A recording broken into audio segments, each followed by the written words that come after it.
video today. We'll be discussing opportunities we have to adopt cooperative in advancing the cause of livestock production in Nigeria.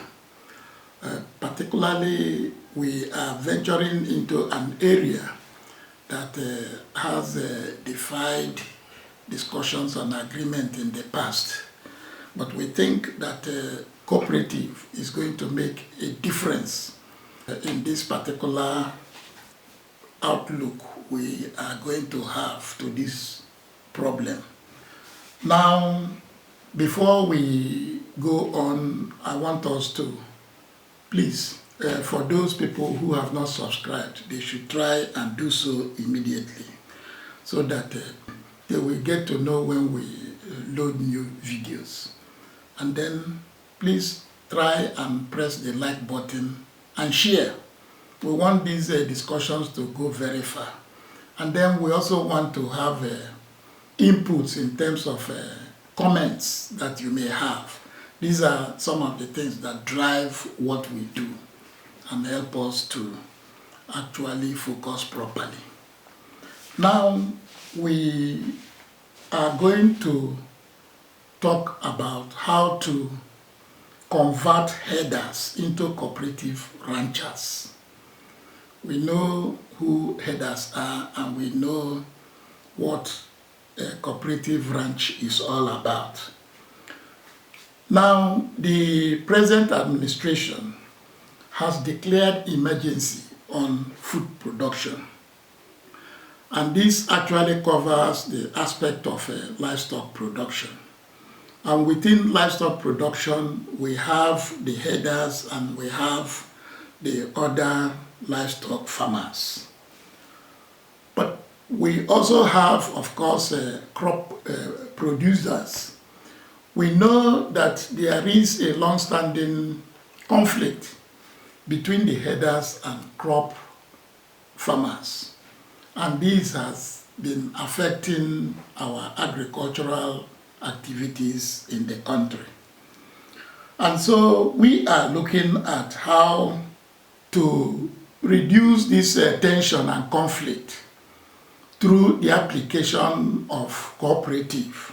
Crop farmers are already very familiar with cooperative activities. In fact, many of them are enrolled as members of different cooperative societies. But that cannot be said to be the case with herders. They are not there yet. But we are convinced that the basis of encouraging herders cooperatives is because of the fact that ranching has been said to be the best way of rearing animals globally. And so we think that it is going to fit very well, into the best cooperative practices. So ranching is the practice of raising herds of animals on available tracts of land, which we have in different parts of this country. And ranchers commonly raise, have animals that graze, and they have cattle and they have sheep. So these are the people we want to see how they can participate in cooperative activities and stay in different selected areas in form of groups of 10 or thereabout. So we think that the government should actually not look back in tackling this issue of taking a decision to group the herders into cooperatives. It's a decision that will aid a more focused and formal support for herders than what has been happening presently. It's also easy for us to know who the herders are and where they are at any particular point in time. And this gives the government opportunity to give them genuine help that they will also appreciate. I think that government can consider a legislation for this purpose, which will encourage the cooperative ranchers wherever they are, to be settled in large tracts of land, which will facilitate them to develop fat pastures. I think the very important thing that will be accomplished in the cooperative ranching is that they will be able to grow pasture. And this pasture, which is the feed, has been the main bone of contention between the herders and the crop farmers. So if it is possible to keep them in a place under a cooperative arrangement, and government begins to provide them with the required materials, not just government. In fact, there are a lot of individuals and the groups that will like to support them. I think people like to support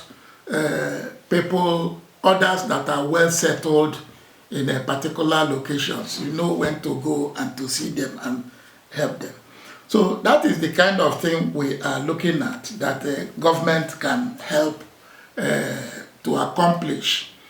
Of course, we know that the cooperative departments are there to facilitate the activity in registering them and helping to settle them down.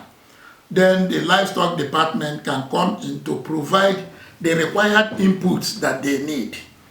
So this is, we believe a lot can be accomplished through this process of having cooperative ranching.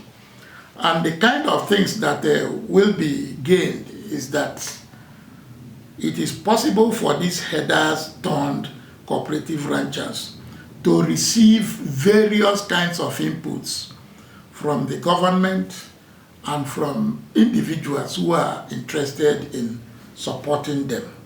So in this way, the herders will have pasture that they have never had. And it is even possible that they are going to recruit the same crop farmers whom they are having issues with to help them in establishing this pasture. So the cooperative structure is also going to aid more efficient production of the livestock. The cows, the cattle, the sheep will not be involved any longer in wandering, moving about, and long treks. It will be a thing of the past, and the cows will come up very well. Even milking the dairy cow will be easier. It will be more efficient. Equipment will be available for that, and then even the milk supply will be cleaner. We also think that there's going to be a market this time around for the beef, and there's going to be market for the milk.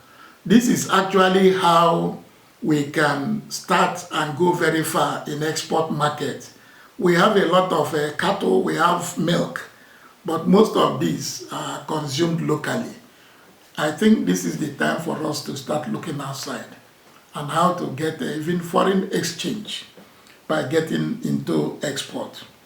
So I believe that introducing cattle ranch, through cooperative means will end the interminable crisis that herders and crop farmers have been having for a long time, and it will also increase productivity and general output and quality of the herders' products. Thank you, and God bless.